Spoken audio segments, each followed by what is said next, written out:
Hey, true believers, Chris Mack coming at you today with Chainsaw Man, Volume 1 by Tatsuki Fujimoto, and I bought this on a whim. I did not know what to expect, and I still don't know how to feel about this book. This was a fever dream, I swear. It was interesting, but at the same time, I remember cracking it open, and I'm like, what the hell am I smoking? Because it opens innocently enough, where this guy is talking about, he's in debt. He's like, I sold, the kidney I just sold one of my nuts for, how much did it go for again? Not even 100,000 yen. And so you just think of all these gratuitous things that he's doing for money.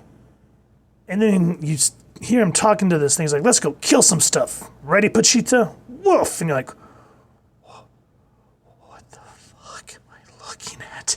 It's a chainsaw dog. What?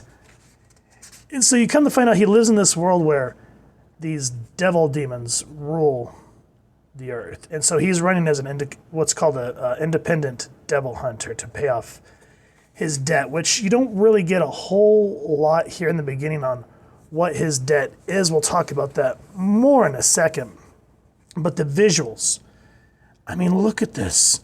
This big cherry-shaped thing with legs and a mouth. It's like something you would read from Scary Things to Tell in the Dark. And you meet this old man, which I don't think they ever gave him a name yet. And he goes, this one was a tomato devil. Well, I'm glad that it was just so casual for you, of course. And you come to find out how this old man screwed him over, saying, well, you get 400,000 yen. But after taxes, moving this on the black market, you only get about 1,700 yen, which you can see how desperate he is, because he's saying, well, Pochita, this guy's name is Denji, I think is how you pronounce it, Denjai. He's saying, we have enough for a slice of bread tonight.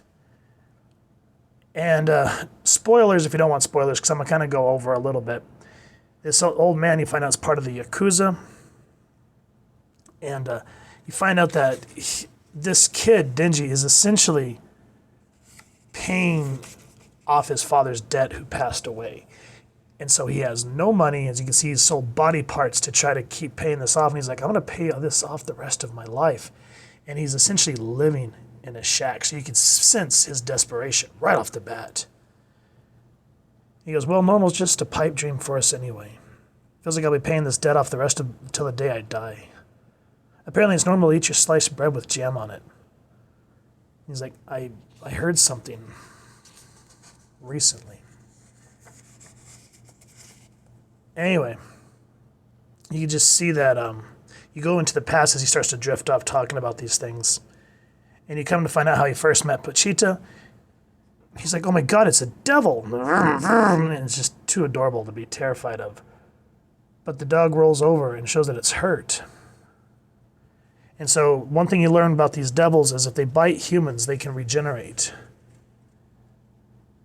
And so he says, I'm going to make a deal with you. This is a contract. I save you, you save me. And that's where we kind of see how he became part of the Yakuza, because at first they came to kill him. And he goes, will you hire me as a devil hunter instead? And they see the look of terror on this guy's face as he sees that he's wielding a chainsaw dog. So anyway, moving along, Denji is afraid that he's dying because he starts puking up blood. And he's like, this is how my mother died. She started coughing up blood too. And so you're thinking, good, what's going to happen with this kid? Well, not to give too much away, but there's this zombie devil that just comes after Denji and rips him apart in the violence. Oh my God. Look at this, the way that the zombies are just coming with all these knives. And you can see the exhaustion in Denji's and Pochita's face. And just, ooh, look at that. Torn to pieces. Oh. Now, I'm not going to give away what happens, but something happens with Pochita, which allows for Denji to become the Chainsaw Man. And look at how intense and gratuitous the violence this is here. He's got the friggin' dual-wielding saws on his arms. He's got the motor head, and the teeth are just or something out of this world. And of course, he's got the pull chain on his chest. It sort of reminds me of the premise, to a degree, kind of reminds me of Attack on Titan. But what happens is Denji meets this girl named Akima, and she's like, "Oh, you're not a devil. You're not quite human, but you're not quite a devil either." So she starts calling him dog, saying, "Come on, good doggy, you're gonna start working for me now." He's like, "I'm not a dog." And she says, good dogs do as they're told or else they get put down. So he actually starts obediently saying, "Woof." So she immediately employs him in the public safety of taking out devils in Japan. And some of the moments, like his first assignment, he's supposed to save this little girl from a demon. And he's like, "Makima's mean, let's run away together." And they just start laughing like, ha, ha, ha, ha, ha, ha. And it just, the way that it goes from this innocent little girl to what happens here, it's something else. I mean, I'm still speechless. That's why it's kind of hard for me to make full words here. And then, of course, the creepiness, the relationship between these two, where she's like, "Say, ah," and he's like, ah. She's like, "Good, woof." And so you got to remember, this kid, he's basically has not had a life. So all this food, udon noodles, sleeping in a warm bed, having soda when he wants, this is all new to him. So he basically takes this job with open arms. But then we're introduced to Kayawa, I think is how you pronounce it. And this dude is a hard ass. And look at this, they're just walking together and he goes, "Hey, tell me." He's asking him a question, which I don't want to give away, but he says, "Come here." "Hey!"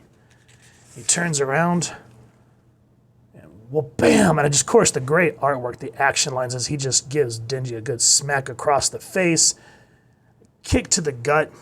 But what's funny is Denji says, my specialty is I aim for the growing. So they get into this fight, and everything's just a kick to the balls. The crotch, aim for it. It's like, where I fight, guys, I only aim for the crotch, and he just starts going to town on him. So again, there's all this violence, but there's moments where you have to laugh. And Kayawa says, "I don't think you're cut out for this. You'd have to have conviction." And you find out why he's such a hard ass. But Denji he essentially says, "I've never had anything in my life, and I'm gonna fight like hell for this." And later down,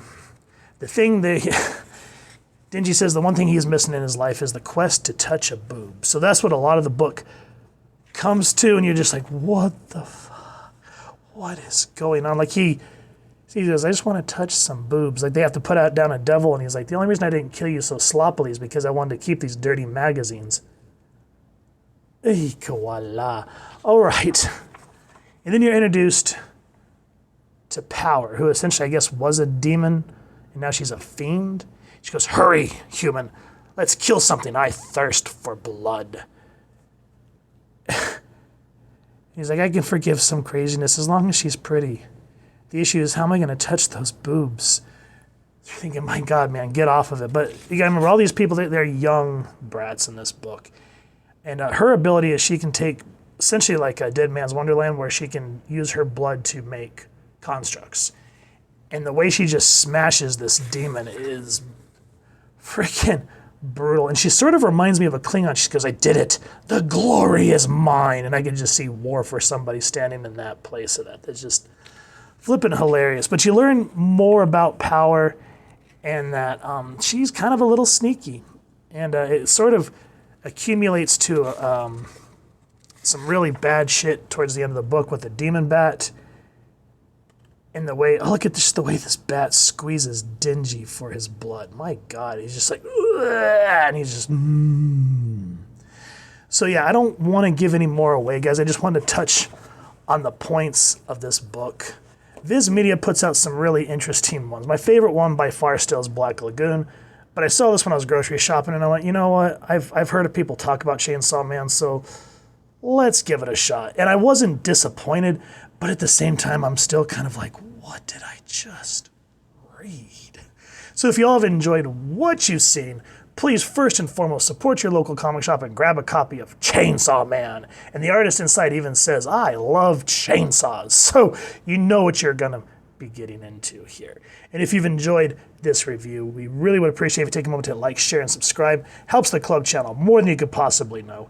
And if you don't mind hitting that fancy little chainsaw dog bell next to subscribe, that way as we continue to upload content, you guys get notified. Come to the channel, and we love talking with y'all and hearing your thoughts and feedback down in the comments below or our social media pages, which I'll make sure to leave the links down in the description.